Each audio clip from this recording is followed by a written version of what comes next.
എല്ലാവർക്കും നമസ്കാരം. എൻ്റെ പേര് ഗായത്രി രാമവർമ്മ. എൻ്റെ സ്വദേശം പാലക്കാടാണ്. നമ്മളിന്ന് ഈ അധ്യായത്തിൽ നോക്കുന്നത് ആഹാരവും സ്വഭാവവും ഇതിനെക്കുറിച്ച് ഡീറ്റെയിൽ ആയിട്ട് നമുക്കൊന്ന് പരിശോധിക്കാം. അതായത് പ്രകൃതി മനുഷ്യന് കൽപ്പിച്ചിരിക്കുന്നത് സസ്യാഹാരമാണ്. കാരണം അവൻ്റെ ആന്തര അവയവങ്ങൾ രൂപപ്പെടുത്തിയിരിക്കുന്നത് സസ്യാഹാരം ദഹിപ്പിക്കാൻ കഴിയുന്ന രീതിയിലാണ്. അതായത് മനുഷ്യന് ലൈവായി മാംസഭക്ഷണം കഴിക്കാൻ സാധ്യമല്ല. കാരണം തലച്ചോറ് അത് റിജക്റ്റ് ചെയ്യും. ശരീരത്തിന് ദോഷകരമായതുകൊണ്ട് തന്നെ തലച്ചോറ് ലൈവായി മാംസാഹാരം അകത്തേക്ക് എടുക്കാൻ അനുവദിക്കില്ല. ബുദ്ധിമാനായ മനുഷ്യൻ അത് പാകം ചെയ്ത്, അതായത് വേവിച്ച ശേഷം അതിൽ ഉപ്പ്, മുളക്, എരിവ്, പുളി എന്നിവ ചേർത്ത് തലച്ചോറിന് സ്വീകാര്യമായ രീതിയിൽ അതിന് രൂപമാറ്റം വരുത്തി ഭക്ഷണമാക്കുന്നു. ഇതുകൊണ്ടുണ്ടാകുന്ന രോഗങ്ങളും മറ്റ് അസ്വാസ്ഥ്യങ്ങളും എന്തൊക്കെയാണെന്ന് നമ്മൾ ഈ അധ്യായത്തിൽ പരിശോധിക്കുന്നതാണ്. നാം ഭക്ഷിക്കുന്ന അന്നം, അതായത് ഭക്ഷണം 3 വിധത്തിൽ വിഭജിക്കപ്പെടുന്നു. അവയിൽ ഏറ്റവും സ്ഥൂലമായ ഭാഗം, അതായത് ഫിസിക്കൽ പാർട്ട്, അതായത് നമുക്ക് നേരിട്ട് കാണാൻ പറ്റുന്ന ഭാഗം മലമായും, മധ്യഭാഗം അതായത് ദഹിച്ചതിന് ശേഷമുള്ള അവസ്ഥ മാംസമായും, അതായത് മധ്യഭാഗം മാംസമായും, അത്യന്തം സൂക്ഷ്മമായ ഭാഗം, അതായത് മാംസമായതിന് ശേഷം ഉള്ള അവസ്ഥ സൂക്ഷ്മമായ ഭാഗം മനസ്സായും രൂപം പ്രാപിക്കുന്നു എന്നാണ് ആചാര്യന്മാർ പറയുന്നത്. അതായത് ഇതിൻ്റെ ഫസ്റ്റ് പാർട്ടായ ഭക്ഷണം നമ്മുടെ ചെറുകുടലിൽ ചെന്ന് അവിടെ വെച്ച് മറ്റ് ദഹനരസങ്ങളോട് കൂടി ചേർന്ന് അതിൽ നിന്നും വായിൽ വെച്ച് തന്നെ ആഹാരം പകുതി ദഹിക്കുന്നു. അതിനുശേഷം ചെറുകുടലിൽ വെച്ച് ദഹനം പൂർത്തിയാകുന്നു. ഇങ്ങനെ ദഹനം പൂർത്തിയായ ശേഷം ഭക്ഷണത്തിൽ നിന്നുള്ള വൈറ്റമിൻസും മറ്റ് ധാതുക്കളും ചെറുകുടലിൽ ഉള്ള ഞരമ്പുകളാൽ ആഗിരണം ചെയ്യപ്പെടുന്നു ശരീരത്തിലേക്ക്. അത് കഴിഞ്ഞാൽ രണ്ടാമത്തെ ഘട്ടമാണ്. ഈ ആഗിരണം ചെയ്യപ്പെട്ട പോഷകഘടകങ്ങൾ രക്തത്തിലേക്ക് കലരുന്നു. ആ രക്തമാണ് ഘനീഭവിച്ച് മാംസമായി തീരുന്നത്. മൂന്നാമത്തെ ഭാഗം മനസ്സായി രൂപാന്തരം പ്രാപിക്കുന്നു. മൂന്നാമത്തെ സൂക്ഷ്മ ഭാഗമാണ് തലച്ചോറിലെ ഗ്രന്ഥികൾ വഴി സഞ്ചരിക്കുമ്പോൾ നമ്മുടെ മനസ്സിന് ഭാവമാറ്റങ്ങൾ ഉണ്ടാക്കുന്നു. അതിൻ്റെ പ്രത്യക്ഷ ഉദാഹരണമാണ് സസ്യബുക്കുകളും ഹിംസ്ര ജന്തുക്കളും തമ്മിലുള്ള വ്യത്യാസം.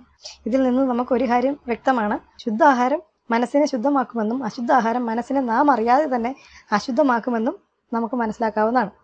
മാംസബുക്കുകൾക്ക് മനസ്സും ബുദ്ധിയും ഇല്ലെന്നല്ല ഇതിൻ്റെ അർത്ഥം. സസ്യബുക്കുകളുടെയോ മാംസബുക്കുകളുടെയോ മാനസിക വ്യാപാരം വ്യത്യസ്തമായിരിക്കുമെന്ന് മാത്രം. സസ്യബുക്കുകളായ പശു, എരുമ, മാൻ, മുയൽ, ആന തുടങ്ങിയവയുടെയും ജീവികളെ കൊന്നു തിന്നാൻ പ്രകൃതി തന്നെ അനുവദിച്ചിട്ടുള്ള സിംഹം, പുലി, കടുവ തുടങ്ങിയവയുടെയും സ്വഭാവ വ്യത്യാസം ശ്രദ്ധിച്ചാൽ ഇത് വ്യക്തമായി മനസ്സിലാകും. ഹിംസിച്ചു ജീവിക്കാൻ പ്രകൃതി അനുവദിച്ചവയുടെ നഖം, പല്ല്, ഉടൽ, കുടൽ എന്നിവ മറ്റുള്ളവയുടേതിൽ നിന്നും തുലം വ്യത്യസ്തമാണ്. മനുഷ്യനോ അവൻ ഇന്ന് ഹിംസ്ര ജന്തുവാണ്, പ്രകൃതി വിരുദ്ധനുമാണ്.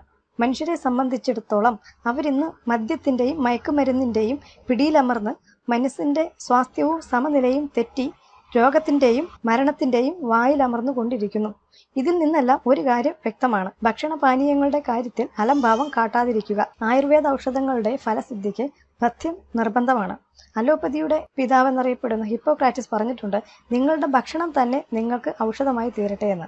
മറ്റൊന്ന് നോക്കുകയാണെങ്കിൽ 5000 വർഷങ്ങൾക്ക് മുൻപ് അന്നത്തെ ഋഷിമാർ അന്തർദൃഷ്ടി കൊണ്ടറിഞ്ഞ് മനുഷ്യരാശിക്ക് നൽകിയ വിവിധ വിജ്ഞാനങ്ങളുടെ ഉറവിടമായ ഉപനിഷത്തുകളിലേക്ക് നോക്കാം. അതിൽ പറഞ്ഞിരിക്കുന്നത് അന്നത്തിന്റെ സാരാംശമായ ശുക്ലത്തിൽ നിന്നും ജീവികൾ ജന്മം കൊള്ളുന്നു. ജനിച്ചവ അന്നം കൊണ്ട് വളരുകയും വർദ്ധിക്കുകയും ചെയ്യുന്നു. ജീവികൾ അന്നത്തെ തിന്നുന്നു, ജീവികൾ അന്നത്താൽ തിന്നപ്പെടുന്നു.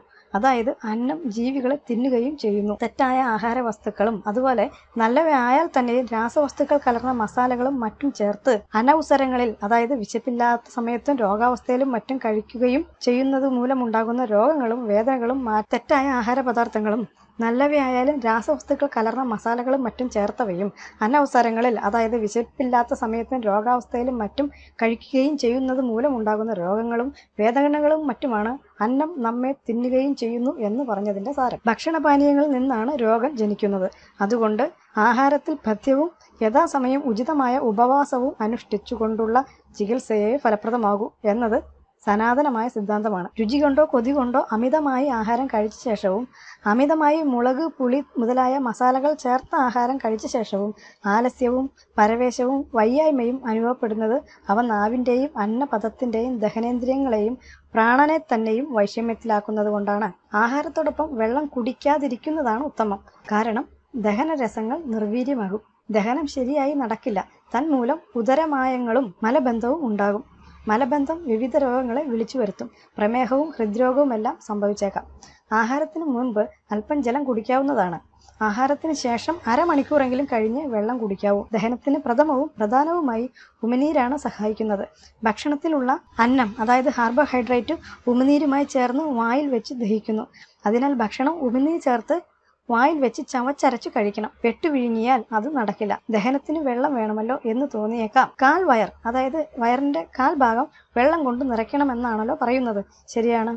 ഉമിനീരിലും പിന്നെ പരിപ്പ്, സാമ്പാർ, പുളിശ്ശേരി, പച്ചമോര് എന്നിവയിലുമെല്ലാം വെള്ളമാണ് ആവശ്യത്തിലേറെ ഉള്ളത്. അങ്ങനെ നോക്കുമ്പോൾ വയറിന്റെ കാൽഭാഗത്തിലധികം വെള്ളമാകും. അത് മനസ്സിലാക്കി നാം ശീലിച്ചാൽ ഇന്നത്തെ പോലെ സദ്യകളിലും വീട്ടിലും ഹോട്ടലിലുമെല്ലാം ആവശ്യത്തിലധികം വെള്ളം കുടിക്കേണ്ട കാര്യമില്ല. അത് മനസ്സിലാക്കി നാം ശീലിച്ചാൽ ഇന്നത്തെ പോലെ സദ്യകളിലും വീട്ടിലും ഹോട്ടലിലുമെല്ലാം ഭക്ഷണം കഴിക്കുന്ന നേരത്ത് വെള്ളത്തിന് വേണ്ടിയിട്ട് ശാഠ്യം പിടിക്കേണ്ട ആവശ്യമില്ല. മറ്റു സമയങ്ങളിൽ എപ്പോൾ ദാഹമുണ്ടാകുമോ അപ്പോഴെല്ലാം ആവശ്യത്തിന് വെള്ളം കുടിക്കുകയും ആകാം. മറ്റൊന്ന് പാക്കറ്റ് മസാലകളും അച്ചാറുകളുമാണ്.